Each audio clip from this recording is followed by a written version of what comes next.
এটা ছিল গত রবিবারের ব্রেকফাস্টের মেনুতে ছিল ফুলকপি দিয়ে পনির দিয়ে একটা তরকারি, যেটা খেতে আমার খুবই ভালো লেগেছিল।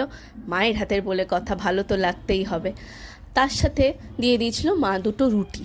রুটিগুলো এত সফট কী করে হয়, সত্যি আজ সেই রহস্য আমি কোনোদিনও জানতে পারলাম না যে মা অ্যাকচুয়ালি কী দিয়ে করে এটা, তুলো নাকি আটা। যাই হোক, তারপরেই দিয়ে দিয়েছিল এই বাসি আলুর দমটা।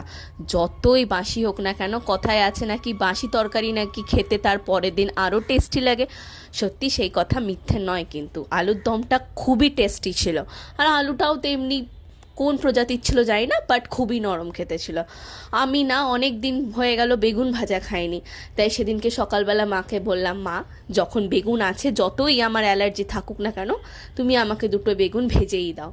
বেগুন ভাজার সাথে রুটি সে স্কুল লাইফে খেতাম, তারপরে আর কোনোদিনও সেইভাবে খেয়েও হয়ে ওঠেনি। যাই হোক, তারপরে মা তো শুধু বেগুন ভাজাতে ছাড়বে না, কারণ মা একবার ভাজতে বসলে সে যে কত রকম ভাজা করবে সে মাই জানে। তারপরে আমাকে মাই একটু ডিমটা ভেজে দিল। শুধুই ডিম ভাজা, কিন্তু এত সুন্দর খেতে লাগছিল বলে বোঝাতে পারবো না। সত্যি পেঁয়াজ লঙ্কা এসব ছাড়াই আমার ডিম ভাজাটা আজকাল বেশ লাগে। ওকে, গুড বাই।